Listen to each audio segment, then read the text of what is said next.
예, 이정원 의원님 말씀하시죠. 네, 서울 광진구갑 국회의원 이정원입니다. 류일임 방심위원회는 비판 보도를 틀어막는 윤석열 정권의 천병이었습니다. 언론 탄압과 방송 장악의 선두에 섰던 기관입니다. 그리고 류일임 위원장을 지키기 위해서 공권력이 동원됐습니다. 류일임 민원 사주의 실체는 이미 만천하에 드러나지 않았습니까? 아들과 동생, 재수, 조카, 처제, 동서, 과거 직장 동료, 단체 관계자까지 동원됐습니다. 권익위는 공익 제보자를 보호해야 할 책무마저 잊어버렸습니다. 온 나라, 온 공공기관, 경찰과 권익위까지 나서서 공익 제보자를 보호하지 않고 류일임 한 사람을 지키는 그런 모습을 보여왔습니다. 류일임 위원장은 휴가라든지 개인 일정 등을 이유로 말도 안 되는 출석 거부를 일삼아 왔습니다. 국회의 권위를 무시했고 무조건 버티기만 해왔습니다. 아무리 감추고 도망가려고 해도 거짓말은 드러나게 마련이고 진실은 결국에는 밝혀지게 됩니다. 2023년 9월 4일 방송통신심의위원회 민원이 접수되기 시작했고 사흘가량에 188건 정도 200건 가까운 민원들이 접수가 됐습니다. 가족과 지인들이 민원을 일삼았고 이와 관련해서 류일임 위원장이 사실을 알고 있음에도 불구하고 전혀 회피하지 않았습니다. 이해충돌 방지법까지도 무시했습니다. 방심위 임직원들이 이해충돌 방지 규칙에 대해서 문제를 제기했고 류일임 위원장을 향해서 인용보도 안건 심의에서 회피하라고 주장을 했습니다. 방심위 사무처 팀장도 가족으로 추정되는 민원 신청 현황에 대해서 보고했음에도 불구하고 보고했다라고 하는 사실조차도 부인하면서 계속 방치하고 버티기로 일관했습니다. 고발은 물론이고 자진 사퇴가 저는 답이라고 다시 한번 강력하게 말씀드립니다. 네, 신성범 의원님 네, 말씀하시죠. 경남 산청하면서 합천의 신성모 의원입니다. 저도 우리 유일임 위원장이 나와서 답변하거나 아니면 이러저러한 이유로 답변을 못하겠다고 좀 했으면 좋을 거라는 생각을 하면서도 이 사안을 보면 동생이 그 민원 신청 후에 스스로 치화했다는 사실은 또 이미 나와 있습니다.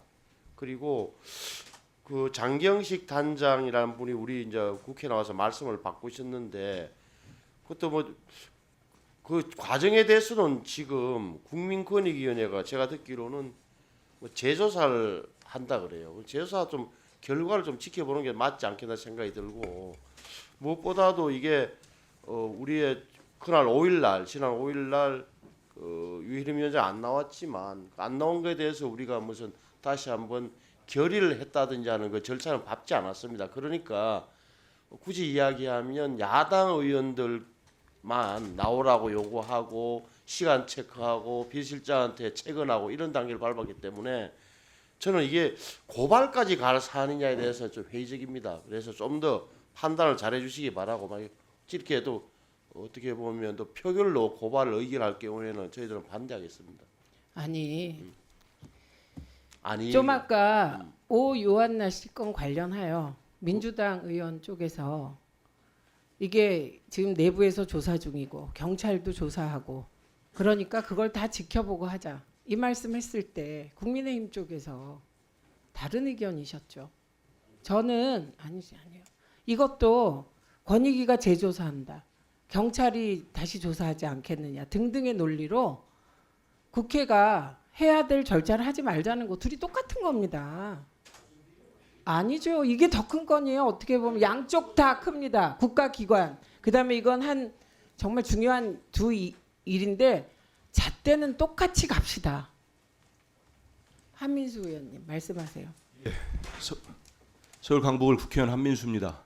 결론부터 말씀드리면 전 위원장님께 류일임 방심위원장에 대해서는 불출석뿐만 아니고 위증에 대한 고발도 반드시 필요하다고 생각합니다.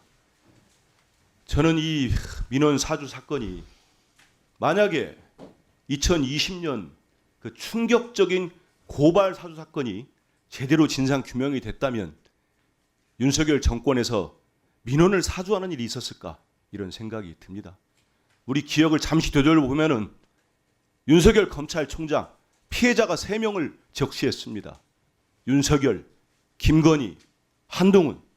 그러면서 당시 유시민 작가를 비롯한 10수명의 당시 여당 인사들, 지금 야당 인사들이죠. 고발을 사주합니다.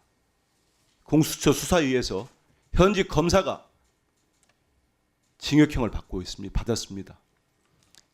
그때 참 충격을 많이 받았습니다. 우리 국민들이. 어떻게 검찰총장이 검사들을 사적으로 이용해서 고발을 사주할까?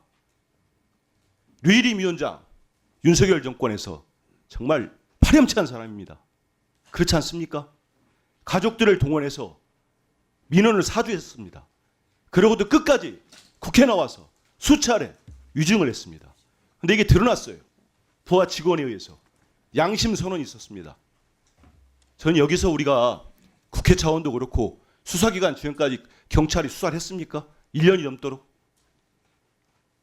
수사가 명명백백하게 이루어져야 되고 앞으로 어떠한 정권에서도 이런 말도 안 되는 고발 사주, 민원 사주 이런 사건들이 나오지 않도록 하기 위해서는 정권의 유무, 보수 정권, 진보 정권을 떠나서 이런 일들은 일벌백계해야 됩니다. 우리 위원회 차원에서 류일임 위원장은 고발해야 됩니다. 예, 답변 드리면 류일임 위원장은 이미 2025년 1월 16일 위증 등과 관련하여 고발되어 있는 상태입니다. 저희가 살펴보았는데 그 이후에는 위원회에 안 나온 것 같습니다. 그래서 그 증인의 신분으로 나온 적이 없기 때문에 추가 고발이 필요하지 않습니다.